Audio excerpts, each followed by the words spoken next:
고대 로마 제국의 수도였던 곳이 콘스탄티노플이라는 도시였습니다. 원래는 비잔티움이라는 이름으로 불렸다가 콘스탄티노플로 바뀌었죠. 그 콘스탄티노플 수도에 성벽이 있었습니다. 어떤 외적의 침입에도 무릎 꿇지 않기 위하여 그들은 성벽을 완성을 합니다. 그 성벽은 두 성벽으로 나누어져 있었습니다.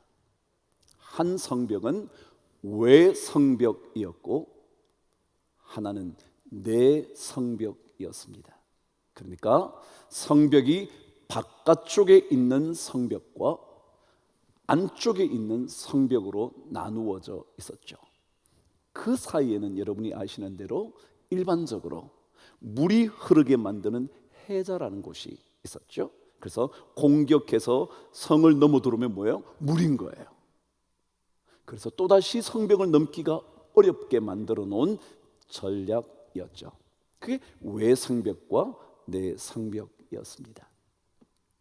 그런데 외성벽의 높이는 8.5m였다 그럽니다. 그리고 두께는 2m 정도가 되었답니다. 그런데 내성벽은 높이가 12m였고 두께가 5m, 외성벽의 2배였답니다. 그리고 그 성벽의 둘레가 22.5km였더니 엄청난 성벽이었죠. 제가 왜 이 성벽 얘기를 했는지 한번 들어보실래요? 왜 성벽의 두께는 2.5m였습니다. 높이는 8.5m였습니다. 그런데 내 성벽은 두께가 5m였고 높이가 12m였답니다. 어쩌면 우리 인생에도 우리의 외적 침입을 막기 위한 외성이 필요한 것만큼, 아니 그것보다 훨씬 더 내 내면을 지키는 성이 훨씬 더 잘 건축되어 있어야 한다는 겁니다. 우리의 외적인 삶의 방패막이도 필요하지만 그러나 실제로는 나를 지키는 내 내면의 성이 훨씬 더 견고하게 지어져야 한다는 의미는 아닐까 생각하는 겁니다. 우리는 돈이 있어야 된다고 생각하죠. 꽤나 괜찮은 집이 있어야 할 것 같고요, 좋은 지위가 있어야 할 것 같고요, 남들에게 부끄럽지 않은 직장, 직업이 있어야 한다고 생각합니다. 외적인 성이요, 외성 말이죠. 그것을 더 잘 쌓기 위하여 더 좋은 대학을 가고 싶어하고 더 좋은 직장에 좋은 월급을 받고 싶어 하는 거죠. 외성을 잘 쌓으려고 한단 말이죠. 그런데 정말 중요한 것은 그것보다 훨씬 더 두껍게, 훨씬 더 높게, 훨씬 더 견고하게 우리 내면을 잘 방어할 수 있는 내면의 성을 견고하게 지어야 한다는 겁니다. 저는 여러분과 주일마다 영혼의 집 한 채 얘기를 계속합니다. 이유는 여러분과 제 삶에 필요한 외적인 완벽한 집이 필요할지 모르지만 그러나 그것보다 더 중요한 영혼의 집 한 채가 잘 지어져야 돼요. 우리 인생이 그런 거예요. 내 안에 성이 제대로 되어 있지 않으면 아무리 바깥의 성이 완벽하게 되어 있는 것 같지만 금방 허물어지고 정복되어 버리고 말 거라는 거죠. 그래서 우리 예수 그리스도를 믿는 사람들은 외성보다 내성을 더 잘 쌓아가려고, 외적인 성벽보다 내면의 성벽, 영혼의 성벽을 잘 쌓아가야 하는 존재일 겁니다. 오늘 예레미야 42장의 말씀은 이스라엘 백성들이 바벨론 땅에 살게 됩니다. 70년 동안. 자, 여러분, 그게 진짜 좋은 일인가요? 아니죠. 쫓겨난 그들이 바벨론의 포로의 인생을 살게 되는데 뭘 그리 좋은 일이겠습니까? 그래서 많은 사람들이 그곳을 거부합니다. 나 거기 안 갈 거야. 안 갈 거야. 근데 주님께서, 하나님께서 거기 가는 것이 내 뜻이야, 그러잖아요. 그래서 많은 거짓 선지자들은 아니라고 거기 안 갈 거라고, 하나님이라면 그곳에 안 보내실 거라고 자꾸 거짓말을 합니다. 근데 예레미야는 아니라고, 하나님께서 그 땅에 들어가게 할 수밖에 없다고. 그러면서 그 땅에 살아야 한다는 겁니다. 그 바벨론 땅에 살아야 한다는 겁니다. 근데 이스라엘 백성들은 그 말을 듣자 안 된다고, 우리는 그 땅에 살지 않겠다고, 그리고는 우리는 차라리 애굽 땅에 남아 있겠다고 말하는 겁니다. 애굽 땅으로 가겠다고 말하는 겁니다. 팔레스타인 가나안 그 땅에서 차라리 우리는 애굽 땅에 있겠다고, 바벨론 땅에 가지 않겠다고 말합니다. 그것에 대하여 하나님께서 예레미야를 통하여 들려주신 메시지가 오늘 말씀입니다. 이렇게 시작을 합니다. 너희가 이 땅에 눌러 앉아 산다면, 이 땅이 어디죠? 바벨론입니다. 근데 이 땅, 바벨론이기는 하지만 이 땅은 하나님이 말씀하신 땅입니다. 하나님이 말씀하신 땅. 근데 애굽은 어떤 땅이냐 하면 그들이 생각한 땅입니다. 여러분, 어디에 사시겠습니까? 여러분이 생각한 애굽 땅에 사시겠습니까? 아니면 하나님께서 말씀하신 바벨론 그 땅에 사시겠습니까? 여러분, 신앙은요, 여러분 생각보다 하나님의 생각이 중요합니다. 저의 생각보다 하나님의 계획이 더 중요합니다. 그래서 만일 바벨론으로 가라고 말씀하시면, 그곳이 하나님이 말씀하신 땅이라면 우리는 그 땅에 살아야 합니다. 아무리 포로의 삶이라 할지라도 그 땅에 살아야 합니다. 신앙생활은 주님께서 말씀하시는 땅에 사는 거지, 내 생각과 내 계획에 결정된 땅에서 사는 것이 아닙니다. 그래서 오늘 성경은 말합니다. 만일 이 땅, 내가 말한 이 땅에 너네들이 눌러 앉아 산다면, 하나님께서 이렇게 말합니다. 내가 너희를 세우고 헐지 않을 거다. 그리고 너희를 심고 뽑아내지 않을 거다. 그렇습니다. 신앙은요, 하나님께서 말씀하신 그 땅에 살기만 하면 하나님은 우리를 심으시고 절대로 뽑아내지 않으십니다. 하나님께서 우리를 세워주실 것이고 결코 헐어버리지 않으실 겁니다. 그곳이 아무리 바벨론 땅이든지 어떤 곳이든지 하나님께서 지시하신 땅이라면, 하나님께서 명령하신 땅이라면, 하나님께서 지적해 주신 땅이라면, 그곳이 광야이든지 바벨론이든지 그 어떤 곳이든지 그곳에 살기만 하면 하나님은 책임지실 것입니다. 그래서 하나님께서 말씀하신 땅이라면 광야도 아무런 문제가 없습니다. 광야면 어떻습니까? 하나님께서 그곳에서 만나를 주실 것이고, 어떤 조상들도 경험해 보지 않았던 그 만나와 메추라기를 공급해 주실 것이고, 반석에서조차 물이 쏟아져 나오게 만드실 것이고, 그리고 쓴물조차 나뭇가지 하나로도 달게 만드시는 역사를 경험할 수 있는 땅이 되는데, 그 땅이 하나님께서 명령하신 땅이라면 광야 아니라 그 어디든 무슨 상관이 있겠냐 말이죠.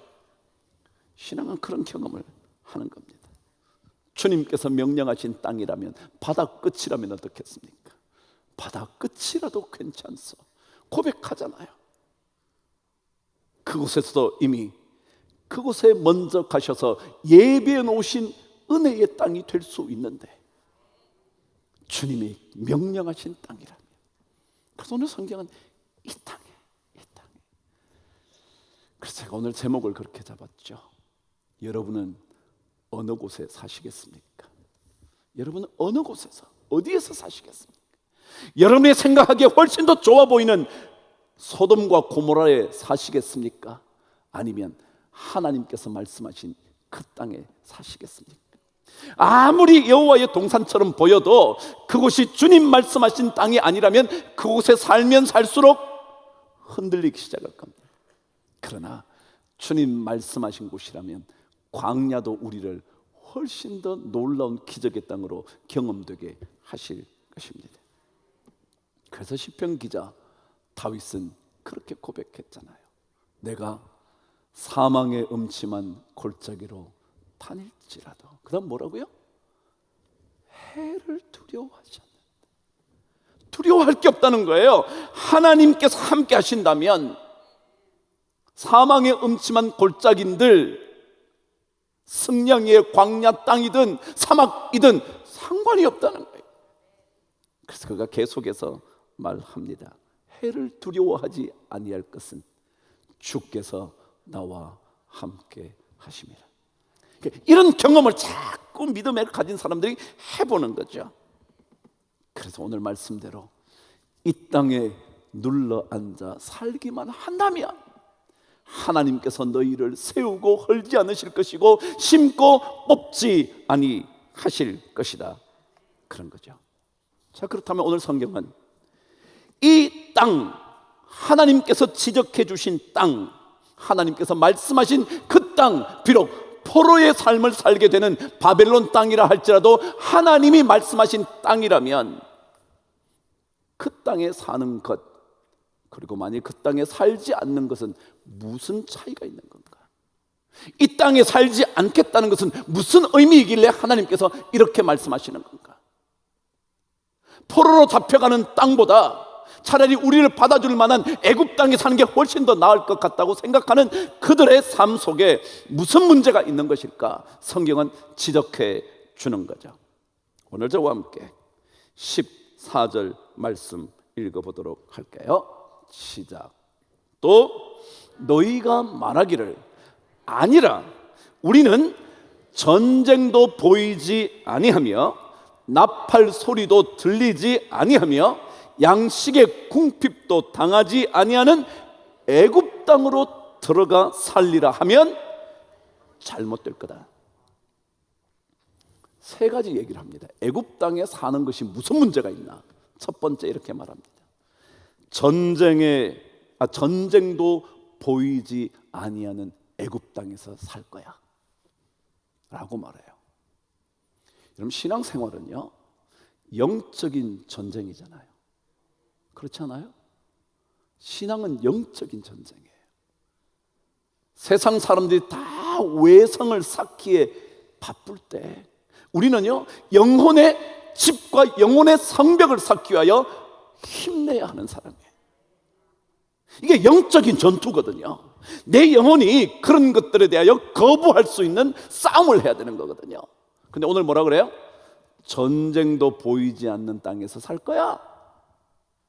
다시 말하면 나는 영적인 전투 포기하고 그냥 이 세상에 동화되어서 살 거야. 그냥 남들 사는 것처럼 나도 살고 남들이 더 멋지게 챙기면 나도 챙길 거야 라고 말하는 게 전쟁도 보이지 아니하는 애굽 땅에 살겠다는 의미 아닐까요? 세상과 더불어 짝이 되어 세상과 구별되어야 할 우리가 그 세상과 똑같이 살아보겠다. 전쟁 없이 살겠다. 난 영혼의 전투 버릴 마음 없다 라고 사는 삶, 그게 이 땅 아닌 애굽에서 살겠다는 말의 의미라는 거예요. 그럼 신앙생활은 그래도 세상과는 조금 구별되어 영혼의 영적인 전투를 벌이며 사는 거예요. 남들이 이것을 추구할 때 이것이 정말 하나님의 뜻에 올바른 것인지 고민하면서 전쟁하면서 사는 거예요. 그래서 영적인 전쟁 소리가 들려야 되는 거예요. 그것을 듣고 싶어 하지 않는다면, 그 영혼의 전쟁의 소리가 없는 곳에서 살기를 원한다면 나는 이미 세상 사람과 똑같은 사람이 된다. 세상의 이야기가 하나도 고민이 안 된다는 거예요. 고민할 필요가 없다는 거예요. 그런데 우리 성경은 그렇게 되면 마지막에 뭐라 그랬어요? 잘못되리라. 전쟁 소리가 들리지 않는, 전쟁이 보이지 않는 그곳에 살겠다고 말한다면 잘못되리라. 우리는 조금 다르게 살아야 합니다. 더 좋다면 더 많이 다르게 살아야 합니다. 하나님께서 말씀하신 그 땅에 살아남기 위하여 우리는 조금은 다르게 살아야 합니다. 두 번째는 이렇게 기록합니다. 나팔 소리도 들리지 아니하는 애굽 땅. 원래 나팔은요 언제 불었냐 하면 전쟁하려고 할 때 불었죠. 그죠? 빠바바바 불면 이스라엘 그 12지파의 모든 군대들이 전쟁 준비를 하는 겁니다. 그게 나팔 소리였습니다. 그러니까 전쟁의 나팔 소리를 분다는 얘기는 늘 깨어 있어야 된다는 겁니다. 그렇죠? 나팔 소리가 들리면 전쟁 나가야 되니까요. 그렇지 않으면 전투에 우리는 패배할 수밖에 없을 거니까요. 그래서 끊임없이 강조하잖아요. 성경은 우리의 삶은 영적으로 잠들어 있는 게 아니다. 그래서 무너진 영혼의 집 남겨놓은 채로 살면 안 된다. 지어야 된다는 거. 지어야 된다. 16년의 세월 이제 촉하다. 영혼의 집 지어야 된다. 나팔 소리를 들어야 되는 겁니다. 신앙생활은 나팔 소리를 듣는 것입니다. 깨어나야 한다는 하나님의 나팔 소리를 들어야 하는 겁니다. 그래서 여러분이 부르시는 찬송처럼 나팔 불 때 나의 이름, 부를 때에 잔치 참여하겠네. 하나님의 나팔 소리가 들리면 영혼이 깨어나서 주님 부르시는 그 소리에 응답하면서 하나님의 영적인 멋진 잔치에 우리가 있어야 한다는 거예요. 깨어 있는 거예요. 그런데 만일 나팔 소리도 들리지 않는 애굽 땅에 산다면 잘못되리라. 성경 말합니다. 세 번째는 이렇게 말합니다. 양식의 궁핍도 당하지 아니하는 애굽 땅. 뭔 얘기예요? 제가 처음부터 얘기했잖아요. 세상 사람들은 다 양식의 궁핍 없이 살아야지 생각합니다. 그래서 더 나은 집, 더 나은 월급, 더 나은 직장, 더 나은 무엇, 이 세상의 물질적인 그 삶만 풍요로워지면 되지. 그것만 있으면 되지. 뭘 다른 게 필요해. 그거 없는 인생이 불쌍하지 라고 말하지만 오늘 성경은 양식의 궁핍이 없는 애굽 땅에서 살겠다고 한다면 그 잘못된 거다. 예수 믿는 사람은 그거 잘못된 거라는 거예요. 우리는 이 땅의 풍요에만 주목하며 살지 않습니다. 우리는 그것만이 우리 인생의 전부인 줄 생각하지 않습니다. 양식의 풍족함만 위하여 우리의 삶의 시간과 에너지와 열정을 쏟아붓지 않습니다. 만일 그렇게 살기로 결정한다면 잘못되리라. 예수 믿는 사람의 삶, 그것은 적어도 잘못될 거다. 세상처럼 살려면 잘못될 일이 없지만 그러나 하나님의 사람으로 살려면 그거 잘못된 걸 거다. 양식의 궁핍도 없는 애굽 땅에서 살리라 하면 잘못되리라. 여러분, 그런 게 전부가 아니거든요. 보이는 게 전부가 아니거든요. 손에 잡히는 게 전부가 아니거든요. 몸에 걸칠 수 있는 게 전부가 아니거든요. 입을 넉넉하게 채워줄 수 있는 것만이 전부가 아니거든요. 최근 천체 물리학자들의 과학적 발견에 의하면 우주는 별로 가득 찬 것만은 아니라는 거예요. 여러분, 우주는요 은하계라 그러잖아요. 그 은하계는 별이 막 반짝여서 막 은빛 나고 막 이런 의미예요. 그러니까 별이 엄청 많은 거예요. 얼마나 많냐면 과학자들이 이렇게 말해요. 1000억 개가 있대. 안 놀래는 여러분은 대단하십니다. 저는 1000억이라는 말만 들어도 흥분이 되는데, 저는 100억만 해도 흥분이 되는데 1000억이라니. 여러분, 별이 1000억 개가 있는 게 우주래요. 1000억 개 이상. 이거 다 못 세웠을 거 아니에요. 어떻게 자기가 1000억 개를 셌겠어요. 그냥 하여간 보니까 너무 많아서 1000억 개의 별들이 있는, 그게 우주라고 말한다는 거죠. 그런데 최근 연구에 의하면 그 1000억 개의 별들보다 더 많은 게 있대. 그게 뭐냐면 이렇게 표현을 했습니다. 우주를 구성하는 것은 그 수많은 엄청난 별들이 아니라 별과 별 사이에 존재하는 알 수 없는 물질인 암흑 물질이 거의 다다. 뭐라고요? 별이 1000억 개나 되는데도 우주는 그거가 문제가 아니라, 그게 문제가 아니라 뭐라고요? 그 별과 별 사이에 있는 보이지 않는 암흑 물질이 97%, 98%다. 그러니까 별은 그저 요거만큼밖에 안 된다. 여러분, 우리는 전부 다 별 보고 놀라요. 1000억 개나 된다고? 아니요. 1000억 개보다 더 많은 게 알 수 없는 물질인 암흑 물질이래. 안 보이는 거래. 그게 우주래요. 하나님의 우주가 그렇지 않을까요? 여러분의 눈에 보이는 1000억 개가 엄청난 것처럼 보이지만, 이게 있으면 될 것 같고 저게 있으면 될 것 같고 이게 좀 더 있으면 될 것 같은 인생이라고 생각할지 모르지만, 그러나 보이지 않는 훨씬 더 많은 그 하나님의 엄청난 에너지가, 천체 물리학자는 보이지 않는 암흑의 에너지가 dark energy, 안 보이지만 에너지가 막 엄청나다는 거, 그게 우주에 다 차있대. 우주에.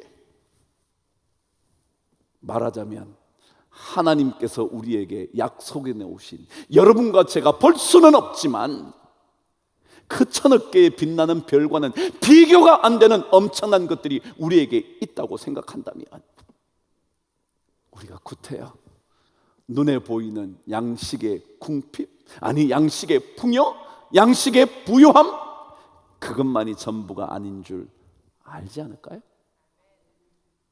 신앙생활이요, 하나님께서 우리에게 말씀하시는 땅에 사는 거야. 그분이 닫으시면 열자가 없고, 그분이 여시면 아무도 닫을 수 없는, 하나님께서 여시고 쏟아 부어 주시기로 작정하면 어느 누구도 거부할 수 없는, 그걸 경험해 보는 것이 신앙 땅일 거예요. 얼핏 좋아 보이는 애굽 땅이, 얼핏 여호와의 동산처럼 보이는 소돔과 고모라 땅이, 그게 전부가 아니고요, 아무것도 없는 것처럼 보이는, 남는 찌끄러기만 가지게 된 것처럼 보이는 이 땅이 훨씬 더 멋진 땅이라는 거예요. 그 경험해야 합니다. 보이지 않을지는 모르지만, 지금 당장은 아닌 것처럼 나타날지는 모르지만, 주님 말씀하시는 그 땅에 살며, 주님 말씀하시는 이 땅에 살며, 우리는 한 번 세워지면 허물어지지 않을 인생을 살게 될 것이고, 한 번 심기어지면 뽑히지 않는 인생 되어 살 거다. 이 은혜 여러분과 제가 꼭 경험할 수 있게